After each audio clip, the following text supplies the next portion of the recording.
Welcome back to another one of Baby Elias's afternoon time bedtime stories. We begin with How the Moon Became Beautiful by Anonymous. How the Moon Became Beautiful is a wonderful folk tale explaining why it is so happy and bright, published in Chinese Fables and Folk Stories in 1908. Translated by Harry Hayes Davis and Chow-Leung. Let's begin, shall we? How the Moon Became Beautiful by Anonymous. The moon is very beautiful with his round, bright face, which shines with soft and gentle light on all the world of man. But once there was a time when he was not so beautiful as he is now. 6,000 years ago, the face of the moon became changed in a single night.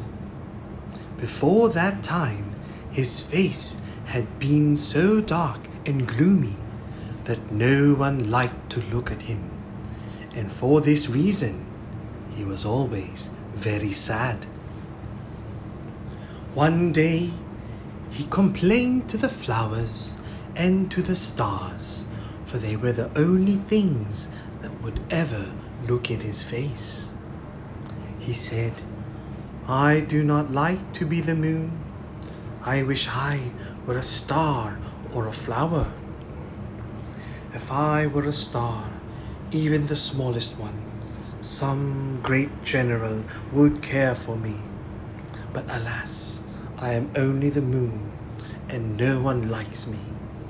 If I could only be a flower and grow in a garden where the beautiful earth women come, they would place me in their hair and praise my fragrance and beauty.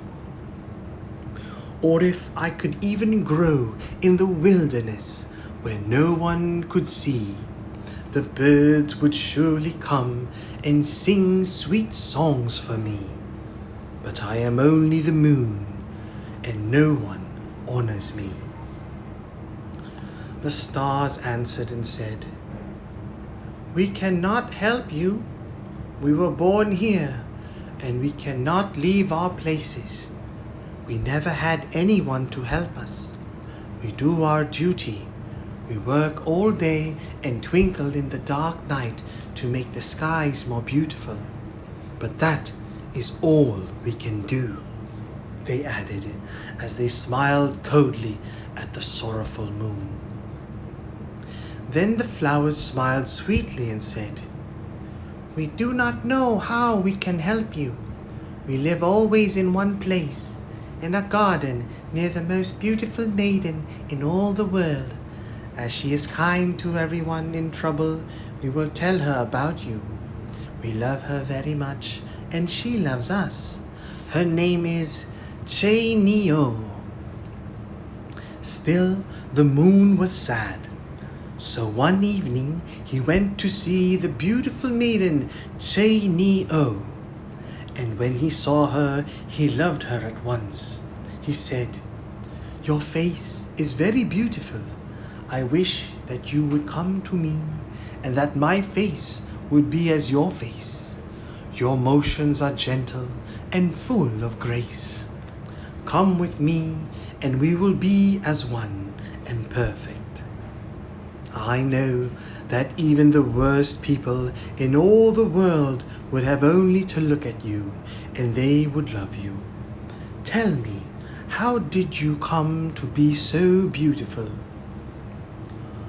"I have always lived with those who were gentle and happy, and I believe that this is the cause of beauty and goodness," answered Tsukioka.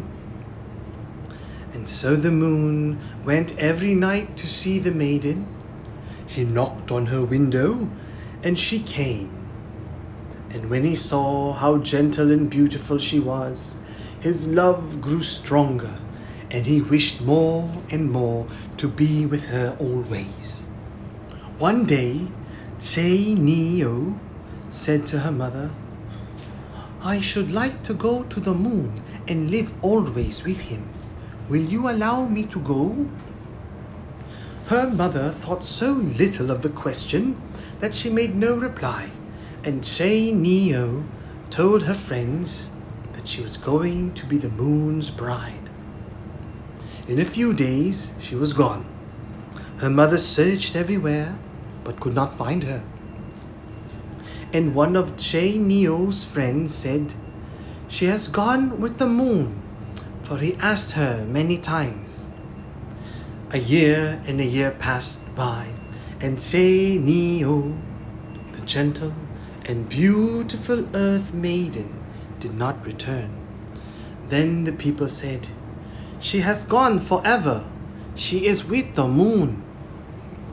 The face of the moon is very beautiful now. It is happy and bright and gives a soft, gentle light to all the world.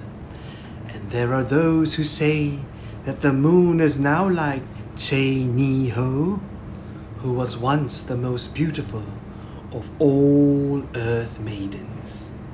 The end.